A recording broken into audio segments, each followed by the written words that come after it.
Food అంతా కూడా బాగానే ఉన్నాయి. ట్రైనింగ్ కూడా చాలా బాగుంది. అది కన్నా ఇంప్లిమెంటేషన్ జరిగి సక్సెస్ అయితే బాగుంటుంది.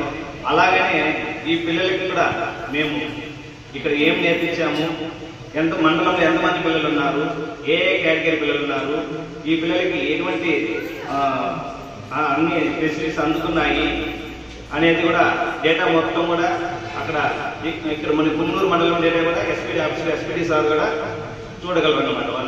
వాళ్ళు మనకి కోడ్ ఇచ్చింటారు. ఆ కోడ్ ద్వారా వాళ్ళు అక్కడ చూడగలరు.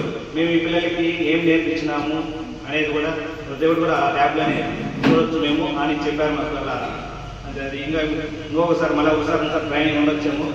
అది సక్సెస్ అయితే కూడా ఈ పిల్లలకి చాలా డిసిప్లిన్ మొత్తం జరుగుతుంది. అలా ఇటువంటి పిల్లల్ని తల్లిదండ్రులు స్వతహాగా పిల్లలు కాబట్టి ఇంటి దగ్గర చాలా బాధ్యతగా చూసుకుంటారనుకుంటాను. కానీ స్కూల్ వరకు వచ్చేటప్పటికి మిగతా స్కూల్లో టీచర్ల సంగతి వేరు. ఈ స్కూల్లో పనిచేసే వాళ్ళు చాలా బాధ్యతతో తమ బిడ్డల్లాగా చూసుకోవడం అనేది చాలా గొప్ప విషయం. ఇంకా మా తరఫు నుంచి ప్రతి స్కూల్కు మిడ్ డే మీల్ రైస్ అనేది సన్న బియ్యము ప్రభుత్వాలు సప్లై చేస్తున్నారు ప్యాకెట్ రూపంలో.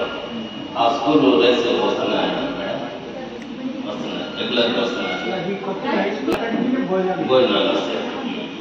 అదేవిధంగా ఈ పిల్లలకు కావాల్సిన ఈ సదరన్ సర్టిఫికేట్స్ కావచ్చు, మెడికల్ పరంగా ఏదన్నా అవసరాలు ఉంటే నా దృష్టికి తీసుకొస్తే మండల తహసీల్దార్గా మెడికల్ వాళ్ళతో సంప్రదించి తగు ఇది తీసుకునేసి అవసరాలు ఏమైనా ఉంటే పరికరాలు కావచ్చు, లేదా ట్రీట్మెంట్ పరంగా కావచ్చు.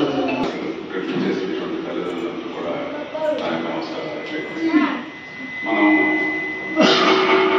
ఇంటి పిల్లలందరినీ కూడా మనం చాలా జాగ్రత్తగా చూసుకోవాల్సిన అవసరం ఉంది.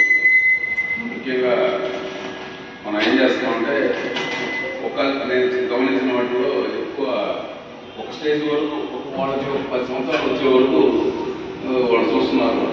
10 సంవత్సరాలు వచ్చే వరకు జాగ్రత్తగా చూస్తున్నారు. పేరెంట్స్ కానీ, సమాజం కానీ, వీళ్ళు కానీ అందరూ కూడా చూస్తున్నారు. తర్వాత 10-15 సంవత్సరాలు వచ్చేసరికి వాళ్ళని కొద్దిగా నెగ్లెక్ట్ చేస్తున్నారు. ఇది అందరూ కూడా చాలా మంది నేను చూశాను. వాళ్ళని ఆ స్టేజ్లో మనం ఒక జాగ్రత్తగా తీసుకుని వస్తే ఇంకొక 5 సంవత్సరాలు మనం తీసుకుని వస్తే ప్రభుత్వం ఇచ్చే ప్రోత్సాహం కానీ వాళ్ళని ఇంకొక హైయర్ ఎడ్యుకేషన్ తీసుకెళ్తే వాళ్ళందరూ కూడా ఖచ్చితంగా 100% వాళ్ళ ఉద్యోగాలు అనేది ప్రభుత్వం నుంచి వస్తాయి. ప్రభుత్వ ఉద్యోగాలు వస్తాయి. ఆ ప్రభుత్వ ఉద్యోగాల్లో వాళ్ళకు ఒక ఖచ్చితమైన